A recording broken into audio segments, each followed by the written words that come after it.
Hello and good evening, students. I am once again back on Paul Science Paradigm channel. So please subscribe this channel. ये channel तभी sustain करेगा जब आप subscribe करेंगे. Okay. So today's agenda is HPPSC Political Science Assistant Professor.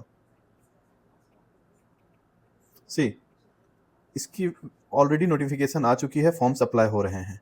Political science में total 16 seats हैं. So those interested candidates please apply. ये तो मेरा आपसे अप्लाई करने का निवेदन था. मुद्दा आज का है कि हम क्या ऑफर कर रहे हैं HPPSC political science assistant professors के लिए.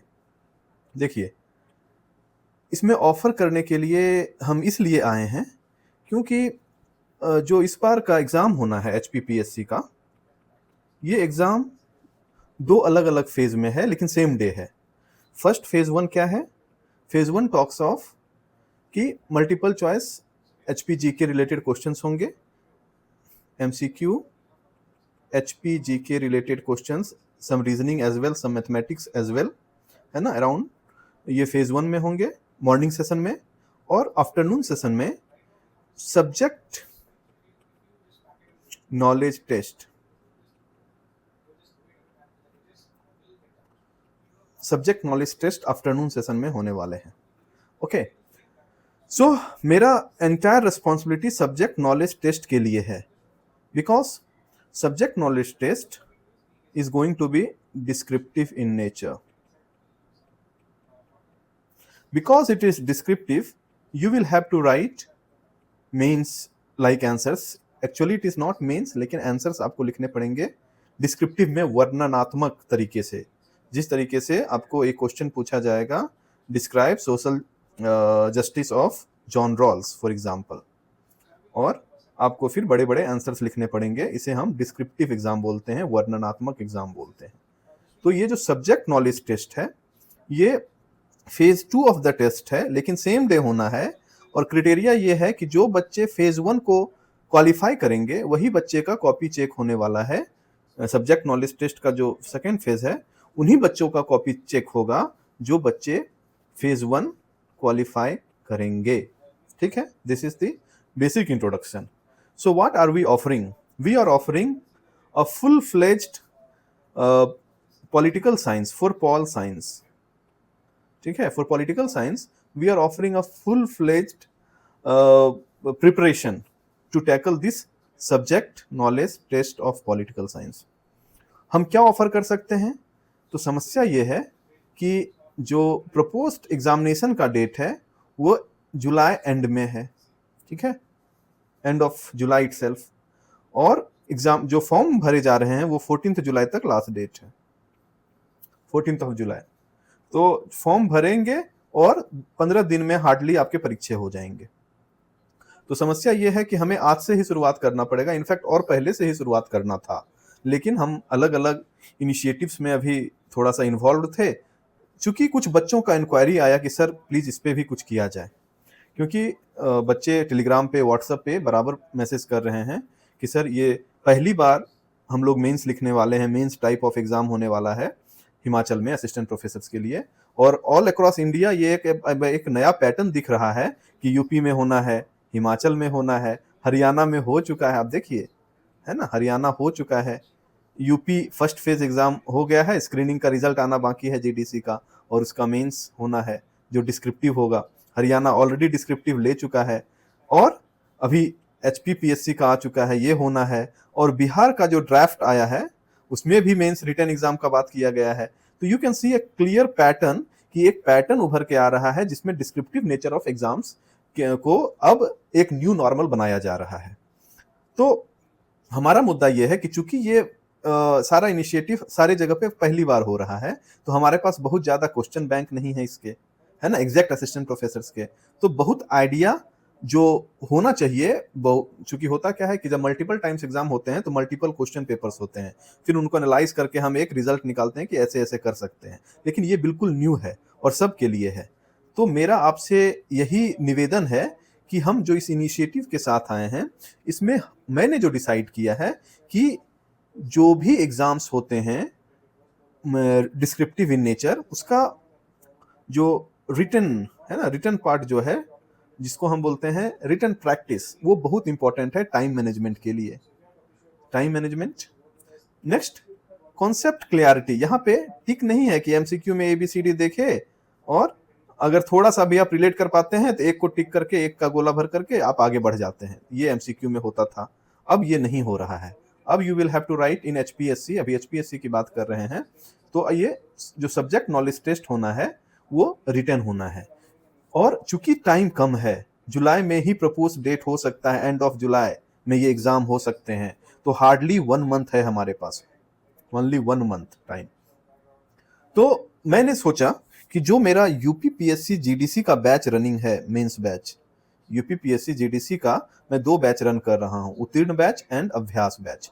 ये दोनों बैचेस जो रन कर रहे हैं, मैंने सोचा कि जब बच्चे मुझसे रिक्वेस्ट कर रहे हैं तो उन बच्चों को इसी बैच में अकोमोडेट किया जाए। लेकिन समस्या ये खड़ा हो गई कि इसके जो डेट, एग्जामिनेशन के डेट हैं, वो सितंबर 15 से अक्टूबर 2 के बीच में होने हैं, मीन्स फुल जुलाई फुल अगस्त है।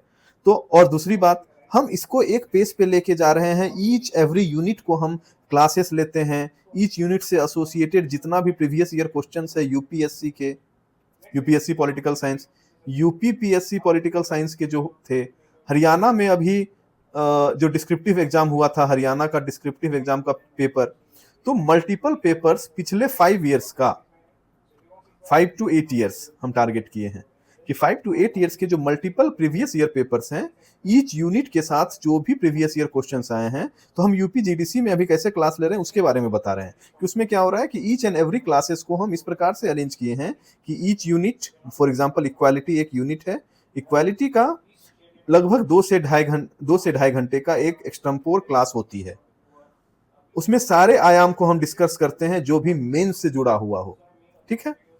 और फिर इससे एसोसिएटेड 2 प्रीवियस ईयर क्वेश्चंस हैं, यूपीएससी के, यूपीपीएससी के, हरियाणा के जो एग्जाम्स हुए हैं, और अन्य जो हम अच्छे लेवल ऑफ क्वेश्चंस जो इकट्ठा कर पा रहे हैं, क्योंकि various other south southern India में, तमिलनाडु में है ना, आंध्रा में, केरला में कुछ कुछ क्वेश्चन उधर से हमें मिल जा रहे हैं। तो जो अच्छे अच्छे क्वेश्चंस मैं सेलेक्ट कर रहा हूं, और यूनिट, हर एक यूनिट का क्लास हो रहा है, फिर ईच यूनिट का प्रीवियस ईयर क्वेश्चंस को डिस्कस किया जा रहा है, एक मॉडल आंसर मेरे द्वारा प्रोवाइड किया जा रहा है, और फिर बच्चों को टास्क दिया जा रहा है कि आप आंसर राइटिंग करें, और जब आप आंसर राइटिंग करते हैं तो फिर एक डिस्कशन बैच होता है। तो यूपी जीडीसी का जो मेंस बैच है वो जो रन कर रहा है वो बहुत डिटेल तरीके से रन कर रहा है। So I don't want to mix up, हम उसमें नहीं मिक्स अप करना चाहते हैं।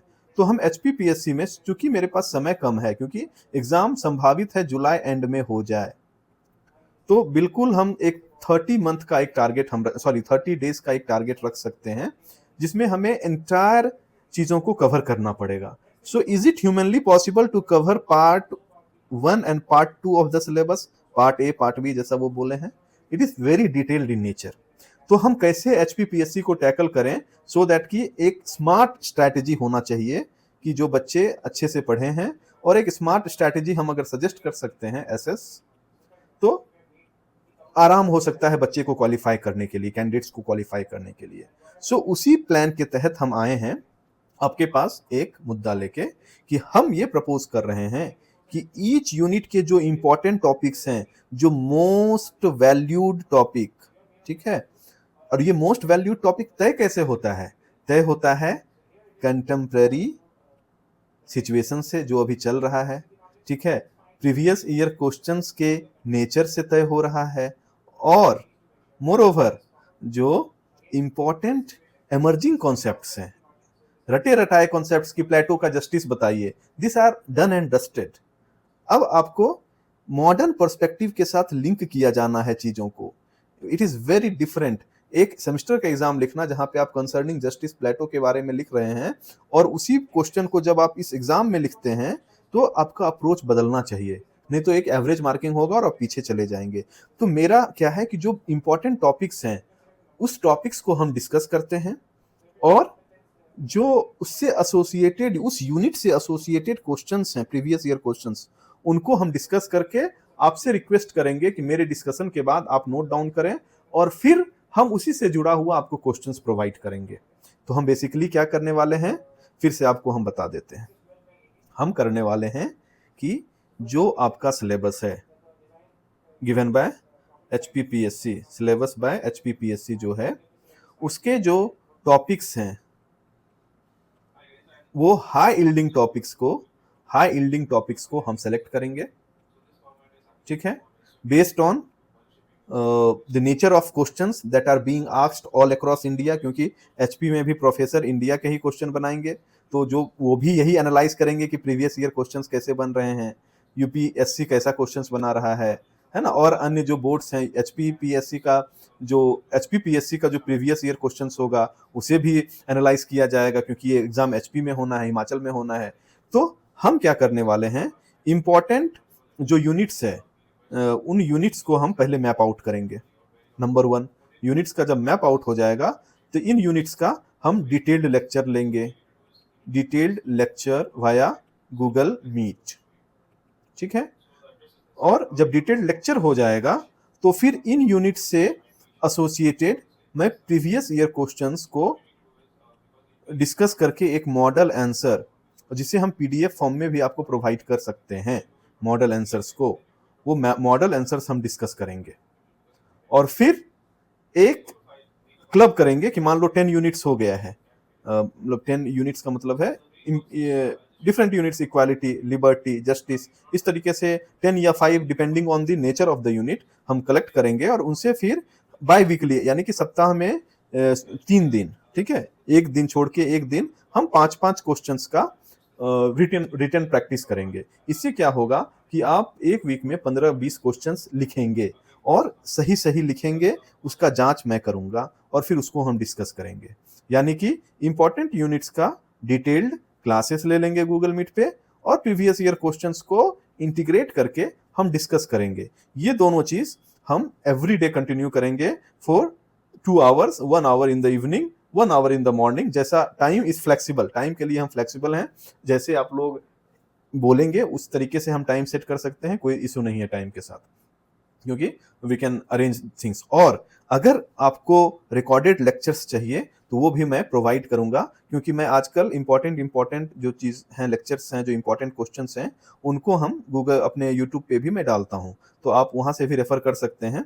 और हम लोग चूंकि 2 टीचर्स हैं, 2 लेक्चरर्स हैं जो मैं ये प्रोवाइड करूंगा, तो हमें टाइम की कोई समस्या नहीं होगी, दोनों मैनेज करके इस बैच को रन करेंगे। ये 30 डेज का बैच होगा, और इस बैच में जो भी एनरोल होंगे उनके लिए एक मिनिमम जो है वो प्राइस आपको पे करना पड़ेगा, and that is 2500 one time 2500 आपको पेमेंट करना है। और इस पेमेंट के माध्यम से आप इस बैच में जुड़ेंगे, और बैच में जुड़ते ही जितना जल्दी आप लोग जुड़ते हैं उतना जल्दी इसकी क्लासेस शुरू हो जाएगी। इसका कोई डेडलाइन नहीं है, अभी जुड़िए। अगर अभी आप जुड़ते हैं और 5-7 बच्चे जुड़ जाते हैं अभी, तो मैं कल से क्लास अरेंज कर दूंगा, क्योंकि टाइम बिल्कुल नहीं है। तो it is up to you कि आप कितना जल्दी जुड़ते हैं। और इस बैचेस में जुड़ने के लिए please contact on this number, ठीक है। You can contact through WhatsApp, through and through WhatsApp. This is the WhatsApp number. So please contact this number. You will get the detailed information regarding the HPPSC subject knowledge test batch, ठीक है। जो SKT batch है, subject knowledge test batch है, उसके बारे में सारा detail मैं इस नंबर पे आपको कांटेक्ट करेंगे तो मैं बता दूंगा। और 30 डेज में हम चाहते हैं कि मैक्सिमम आंसर्स राइटिंग आपको बता दिया जाए, क्योंकि देखिए आंसर राइटिंग बहुत इंपॉर्टेंट रोल प्ले करता है आपको मार्क्स फेच करने में। क्योंकि आंसर क्वेश्चंस कैसे होते हैं, क्रिटिकली एनालाइज, इवैल्यूएट, एलुसिडेट, है ना, डिस्कस और एक्सप्लेन, सब्सटेंशिएट, एलाबोरेट, तो डिफरेंट कीवर्ड्स रहते हैं, और आपको हर एक चीज का अलग अलग मतलब है। You can not go with the same pattern, you will have to determine the pattern on the basis of the keywords, और ये बहुत इंपॉर्टेंट होता है जब कॉपी चेकिंग होती है। और चूंकि हमारी एक्सपीरियंस है, यूपीएससी में भी मैं इंटरव्यू तक गया हूँ, तो ऑब्वियसली मैं मेंस तो लिखा ही हूँ, तो देयर इज इस एक्सपीरियंस का आप लोग फायदा ले सकते हैं, और आप जुड़िए इस बैच में। In order to join this batch, please contact on this number through WhatsApp, and we'll provide you the link to pay your fee and join the batch. Let's see कि अगर एक बार आप ज्वाइन करते हैं तो हम answer writing और conceptual clarity दोनों को कंट्रोल करके जितना पॉसिबल हो सकता है उतना अच्छा आपको 30 डेज में तैयार कर देंगे, so that you qualify the exam in flying colours. Thank you and good night. Subscribe this channel please, very important. Okay, good night.